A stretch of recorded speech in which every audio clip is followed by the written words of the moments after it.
Bonjour à tous. Alors aujourd'hui, moi je voudrais vous présenter 5 astuces pour pouvoir parler anglais quand vous partez, notamment en Angleterre, en famille. Bien souvent, vous avez tout planifié, vous êtes prêt à partir, vous passez vos vacances sur place et quand vous revenez, il y a un petit bémol parce que parfois vous auriez aimé parler un peu plus, échanger plus, en tout cas faire plus d'anglais et que finalement vous vous êtes borné à quelques échanges peut-être dans les magasins, voilà. Donc pour essayer d'améliorer en fait la situation, voici 5 astuces. La première va concerner l'hébergement. Alors, tout dépend le nombre de personnes que vous êtes au moment du départ. C'est vrai que parfois, louer un appartement, c'est plus facile. Mais si c'est possible, n'hésitez pas à partir en bed and breakfast. Ou bien à regarder un petit peu les commentaires sur Airbnb pour partir dans une famille qui vous accueillera chez elle pendant qu'elle y est et donc avec qui vous pourrez échanger peut-être au moment du petit déjeuner, peut-être le soir en rentrant et qui sera heureuse d'échanger. Ça, ce sont des commentaires que vous pouvez retrouver directement sur les sites et qui sont déjà une première opportunité de parler sur place. Voilà.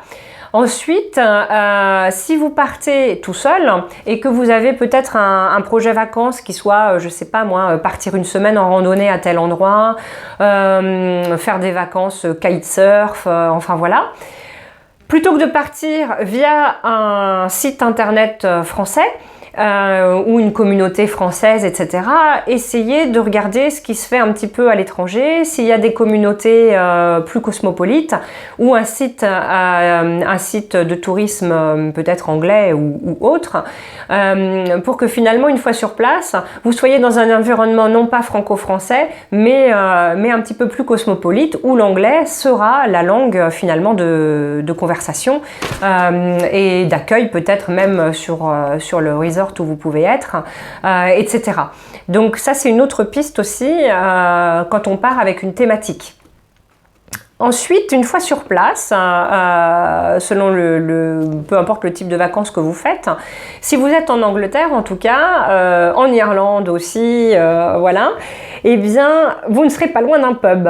Et alors, bon, le meilleur moyen, c'est de parler avec les gens au pub. Ça, généralement, les gens sont très accueillants. Alors, peut-être il y a une petite différence sur Londres, où on est vraiment sur une capitale et que finalement, les gens viennent avec les gens qu'ils connaissent, etc. Mais dès qu'on sort de la capitale, dans les petits villages notamment, vous aurez toujours plein de monde prêt à parler avec vous. Et puis aussi, les mardis ou les jeudis, selon les pubs, vous avez des pub quiz d'organiser. Alors, un pub quiz, il s'agit d'une 50aine de questions qui vous sera posée par le personnel du pub.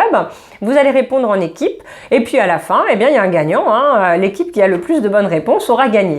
Alors, là-dessus, ce qui est intéressant, c'est que si vous n'êtes que 2 ou 3, par exemple, à votre table, vous pourrez rejoindre une autre table pour faire un plus grand groupe. Et donc déjà, c'est une première façon de rencontrer les gens et puis de se lier d'amitié. Ensuite, je dirais que rien que le fait d'écouter les questions et puis ensuite les réponses pour corriger, eh bien, c'est déjà un très bon exercice et ça va vous demander aussi beaucoup de concentration. Il suffit de regarder en passant à la porte ou alors devant la devanture, il devrait y avoir une petite ardoise qui indique Pub Quiz Tonight et puis d'y aller, voilà, comme ça, pour passer un bon moment. Une quatrième idée, ensuite, ce sont les walking tours. Alors, les walking tours, ce sont les visites guidées à pied que vous allez faire avec un guide. Sachant que vous n'allez pas forcément faire le tour des bâtiments avec un descriptif détaillé historique de chacun des bâtiments de la ville, mais que vous avez des thématiques. Alors, tous les renseignements, là, vous pourrez les trouver à l'office de tourisme. Vous avez des thèmes comme le Ghost Tour. Alors, à Londres, il y a le Harry Potter Tour. À Oxford, on a aussi des tours, celui de l'inspecteur Morse, par exemple. Mais voilà, vous avez plein de thématiques qui vous permettent de découvrir une ville un petit peu différemment. Parfois, de prendre des ruelles et des petits chemins un peu méconnus ou qu'on ne soupçonnerait pas en tout cas d'un premier abord. Et puis vous allez être avec quelqu'un avec qui vous allez pouvoir échanger au sein d'un groupe de touristes aussi, hein. Voilà, donc c'est une bonne façon de découvrir une ville. Et puis il y a souvent des approches rigolotes pour ça. Alors n'hésitez pas à prendre des renseignements.